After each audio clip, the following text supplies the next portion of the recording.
ओम नमस्ते ज्योतिराजाय विवेकानंद सूराय सच्चित सुख स्वरूपाय स्वामिने तापहारिणे। ठाकुरमा स्वामीजी चरणे प्रणाम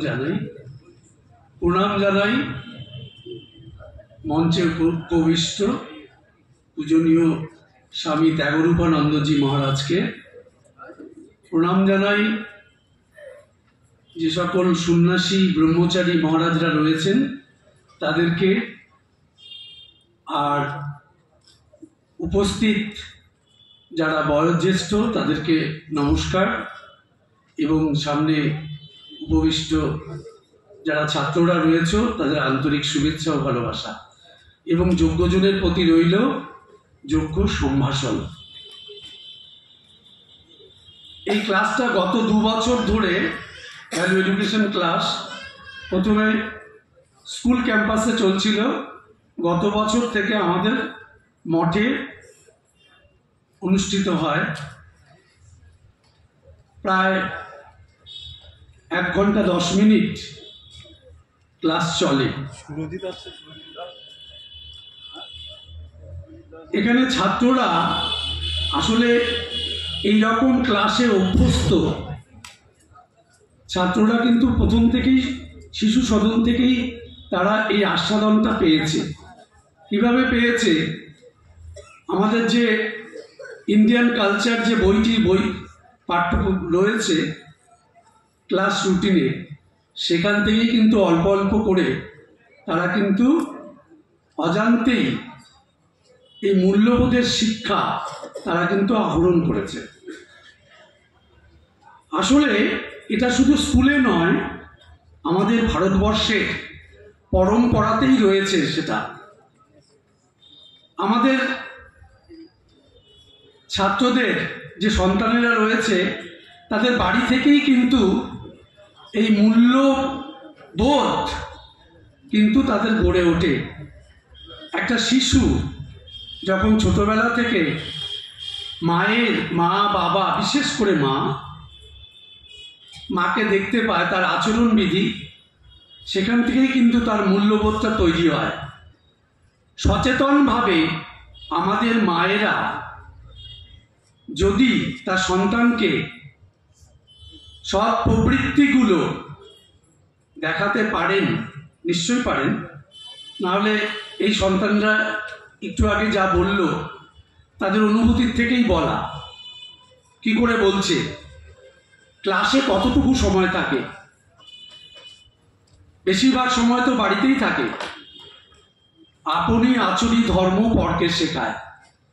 যে আচরণগুলো বাবা মারা করে থাকেন, জ্ঞানত বা অজ্ঞানত, ভালো বা মন্দ, সবগুলোই কিন্তু সেই শক্তিগুলো পরিবর্তিত হয়ে সন্তানের মধ্যে পৌঁছয়। তাই আমাদের সচেতনভাবে বাবা মাদের, আজকে হয়তো সুযোগ হয়েছে, জানি না গার্জিয়ান কতজন এসছে, একটু হাত তুলবেন যারা গার্জিয়ান এসছেন।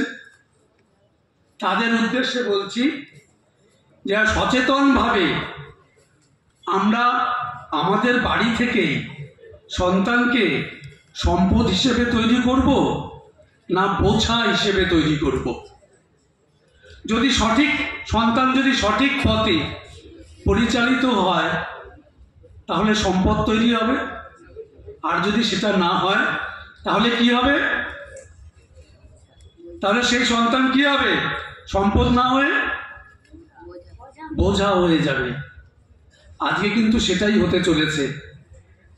ক্লাসে বলা হয়, আচ্ছা মা যে সারাদিন তুই কি খেয়েছিস, স্কুলে খিদে পেয়েছি কিনা, টিফিন ঠিকমতো খেয়েছিস কিনা, বিভিন্ন পরিচর্যা, বাড়িতে লোক এলে পর মা পরিচর্যা করেন, তারা অতিথি সৎকার করেন, অতিথিদের সেবা করেন, জামা কাপড় পরিচ্ছন্ন আছে কিনা মা দেখেন, অসুস্থ হলে রাতের পর রাত মা জেগে থাকেন, আর ঘর দুয়ার পরিষ্কার করা, রান্না করা। একটা মানুষ কতগুলো কাজ করছে। তোরা কি মাকে জিজ্ঞেস করিস, মা তুমি কি খেয়েছো? যখন দেখা যায় যে উপস্থিত প্রায় 50, 60, 55 জন ছেলের মধ্যে বেশিরভাগ হাতই ওঠে না। কেউ মাকে জিজ্ঞেস করে না, মা তুমি কি খেয়েছো আজকে? কিন্তু সেই মাই সেই সন্তান এবং পরিবার এবং অতিথি প্রত্যেককে কিন্তু খোঁজ রাখছেন। এটাও কিন্তু শিক্ষণীয়, এটাও শেখাতে হবে যে মা কি খেলো তাকে প্রশ্ন করতে হবে, তার কথা জানতে হবে। এটাও কিন্তু মূল্যবোধের শিক্ষা, সেই মাকে শেখাতে হবে। সব সহ্য করে নেব তাহলে কিন্তু চলবে না। আমাদের মা বাবা প্রত্যেকের আচরণও যেন সেরকম হয়, আত্মত্রাণ হচ্ছে না আত্মনাশ হচ্ছে। কোন পথে আমরা চলেছি, কোন পথ দেখাচ্ছি, শুধু শিক্ষকরা নন, শিক্ষকরা তো নিশ্চয়ই দেখাবেন। একটা গল্প বলি। একজন ডাক্তারদের আমরা, শিক্ষকদের আমরা সমাজের সবচেয়ে বড় বন্ধু স্তরে নিয়ে যাই। যারা শিক্ষাদানে ব্রত, যারা চিকিৎসা করছে এই করোনার সময় ভয়াবহ দুরবস্থা, তখন ডাক্তাররাই আমাদের পরিত্রাতা ছিলেন। তারাও কিন্তু জীবনকে পণ করে তারা কিন্তু সেবা করে গেছেন। শিক্ষকরাও তাই করেন, সবচেয়ে বড় দান জ্ঞান দান। একজন ডাক্তার, কোনো একটি ছেলে ডাক্তারের কাছে চিকিৎসার জন্য তাকে নিয়ে যাওয়া হয়েছে। এই গল্পটা রায়গঞ্জের কোনো একটা গ্রামে, দিল্লিতে কিছু সংখ্যক শ্রমিক, ডেইলি লেবার, তারা গেছিল কাজ করতে। তাদের কোনো একটি চিকিৎসাতে অ্যাপেন্ডিসাইটিস অপারেশন হয়। সেই অপারেশন তো হলো, কিছুদিন পরে আবার নতুন উপসর্গ দেখা গেল, অন্যান্য অসুবিধে দেখা দিতে লাগলো। অন্য ডাক্তারকে যখন দেখালো, আবার দেখলো একটি কিডনি কেটে নিয়ে নেওয়া হয়েছে তার দেহ থেকে। অ্যাপেন্ডিসাইটিসের সাথে কিডনিটাও তার চলে গেছে। তারা শিক্ষা কম তাদের মধ্যে, সেই শ্রমিকের।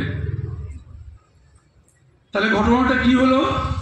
যদি সেই ডাক্তার নিশ্চয়ই শিক্ষা দীক্ষায় নিশ্চয়ই ডাক্তারি পাস করেছে, অ্যাপেন্ডিসাইটিস অপারেশন করেছে, মানে তার সেই ডাক্তারি শিক্ষা নিশ্চয়ই বড় ছিল, কিন্তু মূল্যবোধের শিক্ষাটা তার ছিল না। যে একজন শ্রমিকের কাছ থেকে তার অজান্তে তার কিডনিটা কেটে নেওয়া, যদি সেই শিক্ষাটা থাকতো, মূল্যবোধের শিক্ষা, তাহলে কিন্তু কিডনিটা ছেদন করতেন না তার অজান্তে। এই হচ্ছে মূল্য, ভ্যালু এডুকেশন। শুধু পুঁথিগত বিদ্যা দিয়ে জীবন চলে না, আরো কিছু প্রয়োজন। আমরা দেখতে পাই আমাদের কাছেই, আমাদের মায়েদের কাছে যেমন দেখতে পাই সেবা কি, আমরা দেখতে পাই আমাদের মঠ মিশনে, স্কুলে মহারাজদের দেখে কিভাবে নিঃস্বার্থ সেবা করে যাচ্ছেন। কিন্তু বিনিময়ে আমরা অনেকেই জানি না, মহারাজেরা কিন্তু 1 টাকাও বেতন নেন না সরকার থেকে। একজন হেডমাস্টার বা একজন প্রিন্সিপাল, তাদের বেতন কত? Not less than 1 lakh. আজকের দিনে ভাবা যায় তারা যে কাজটা করেন, প্রায় 3 গুণ কাজ। একজন সাধারণ স্কুলে হেডমাস্টার যে পরিমাণ কাজ করেন, তার থেকে 3 গুণ কাজ এই হেডমাস্টার, মহারাজ বা প্রিন্সিপালরা করে থাকেন। কিন্তু বিনিময়ে 1 পয়সাও নেন না। এই হচ্ছে মূল্যবোধ, আমাদের চোখের সামনেই রয়েছে।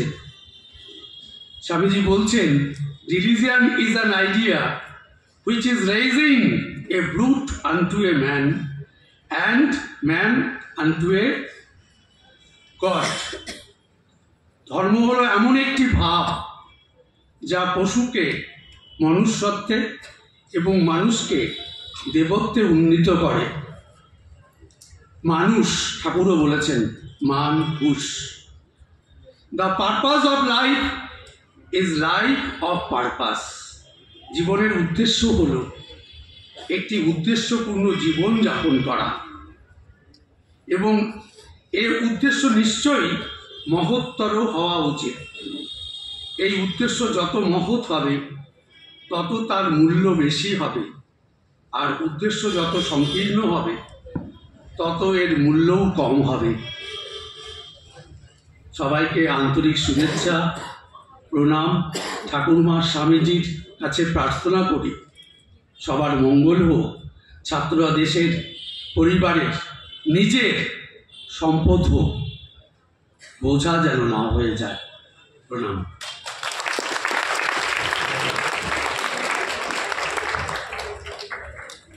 বক্তৃতা প্রদান করলেন শ্রী মানস দাস মহাশয়। অসংখ্য ধন্যবাদ তার এই মূল্যবান কথাগুলো